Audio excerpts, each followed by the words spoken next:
عامر خان سے میری ملاقات ہوئی، میں نے اس کو کوئی دین کی بات نہیں کی، صرف محبت دی. اب تک اس کے میسج آتے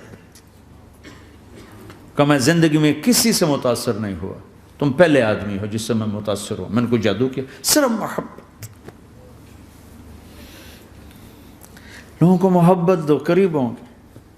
میں جب گیا بڑی مشکل سے، اللہ نے ملاقات کا کوئی راستہ ہی نہیں تھا، وہ مجھے نہیں جانتا تھا، میں اسے نہیں جانتا تھا، تو کوئی موقع نہیں مل رہا تھا ملاقات کا. تو اللہ نے شاہد آفریدی کو بھیج دیا. شاہد آفریدی اس کی دوستی تھی، ہمارا جو کرکٹر ہے. میں نے اس سے فون پر کہا یار میری ملاقات تو کرا. اس نے ملاقات کروائی.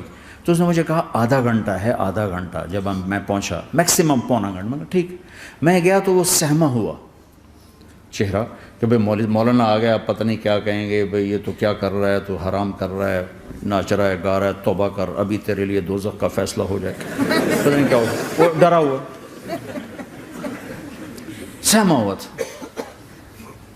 تو میرا ایک دور کالج لائف تھا. میرے اللہ نے مجھے ہدایت دی اور میں 3 دن کے لیے میں اس دوست کو، اس کی نسلوں کو دعائیں دیتا ہوں جو مجھے زبردستی پکڑ کے لے گیا. نہ میرا تبلیغ سے کوئی تعلق، نہ واسطہ، نہ میں کوئی ان سے متاثر. ایک لڑکا تھا، بنگالی تھا، گشت کرتا تھا، لیکن میں اس سے ذرا متاثر نہیں ہوا. میرا دوست متاثر ہو گیا تھا، تو میں تو ان کے قریب سے نہیں گزرتا تھا. تو وہ اور میں اسکول میں اکٹھے آ رہے تھے، کالج میں اکٹھے آ رہے تھے. تو وہ متاثر ہوا، وہ 3 دن کے لیے جا رہا تھا. تو مجھے بتائے بغیر میرا ہاتھ پکڑ کے لے گیا، مجھے کام ہے چلو میرے ساتھ. اور میں اس کو انکار نہیں کر سکتا تھا، یہ میرا اس کا تعلق تھا. اب بھی اسی طرح بھائیوں جیسا تعلق. میں اس کا احسان ماں، مجھے زبردستی لے گیا. ہمارے پنجابی کی مثال ہے، کبے نو لت لگی وہ سیدھا ہو گیا.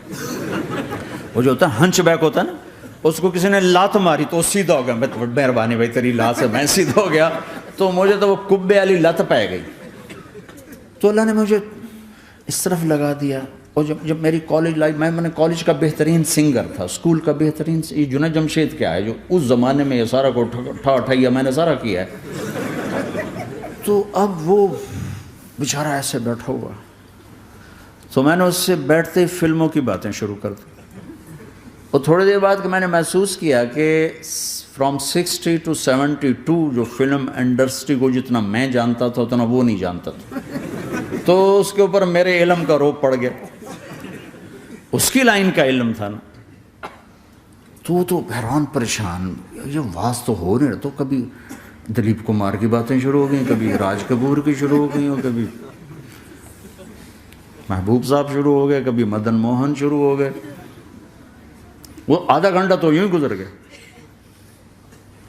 تو آدھے گھنٹے کے بعد میں نے کہا جی ہمارا تو ٹائم اوور کا نہیں، اٹھیں چلے ادھر چل کے بیٹھتے. وہ کھانے کی ٹیبل پر تھے تو ہم وہاں جا کے بیٹھ گئے. پھر وہیں باتیں شروع ہو گئیں. جب اس کا سارا خوف دور ہو گیا اور ریلیکس ہو گیا، اس میں 1.25 گھنٹے سے 50 منٹ گزر گئے تھے. تو پھر میں نے کہا عامر بھائی آپ حج پہ آئے ہیں، اگر آپ اجازت دیں تو آپ کو اپنے نبی کا حج سنو.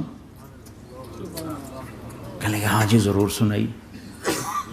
پھر میں 1.25 گھنٹہ بولتا رہا اور وہ ایسے کر کے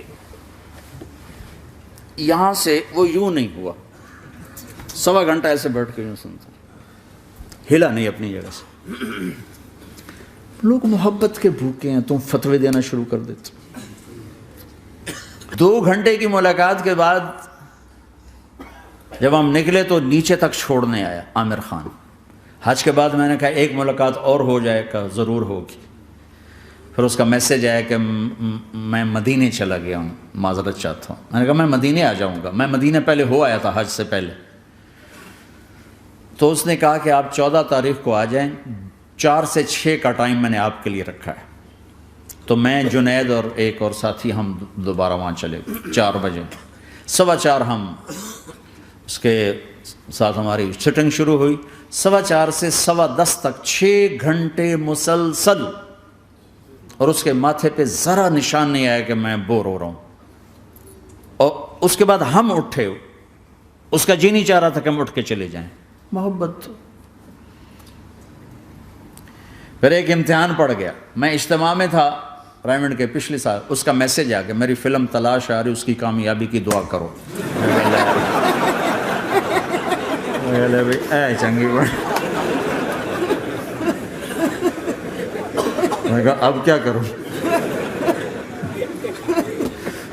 جواب دینا بھی ضروری، دعا بھی نہیں ہو سکتی، کیا کروں؟ تو جب وہ میسج آیا تو میرے سامنے کوئی 10-12 علماء بیٹھے تھے.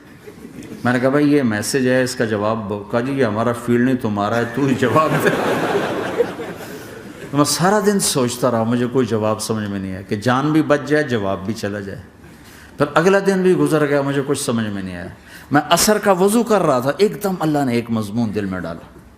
تو میں نے فوراً بیٹھ کے اس کو میسج کیا کہ عامر بھائی جو کریٹو ہوتا ہے نا ذہن، یہ اللہ کسی کسی کو دیتا ہے. تخلیقی ذہن یہ اللہ تعالیٰ کسی کسی کو دیتا ہے، ہر ایک کو نہیں دیتا. اور یہ اللہ کی بہت بڑی عطا ہوتی ہے. اور میں نے تمہارے ساتھ جو وقت گزارا اس میں نے دیکھا کہ اللہ نے تمہیں تخلیقی ذہن دیا ہے، تم کریٹر ہو. اور جو لوگ اس ٹائپ کے ہوتے ہیں وہ کامیابی ناکامی کی پرواہ نہیں کرتے، وہ اپنے کام سے کام رکھتے ہیں. آپ کا بھائی تو فوراً اس کا میسج آیا، آپ ٹھیک کہہ رہے ہیں، آپ ٹھیک کہہ رہے ہیں. بات ہو گئی. پھر میں تھا ہانگ کانگ، میں نے وہاں سے اس کو میسج کیا.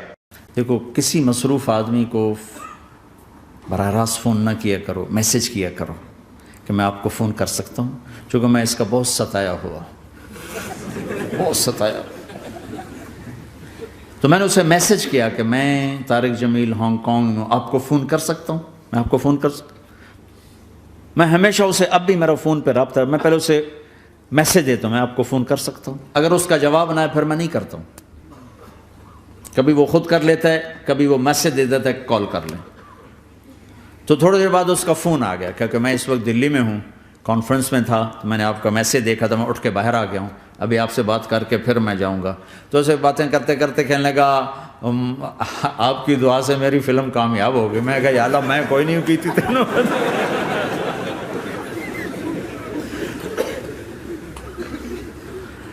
بھائیو محبتیں بانٹو، نفرتیں تو پہلے ہی بہت پھیل چکی.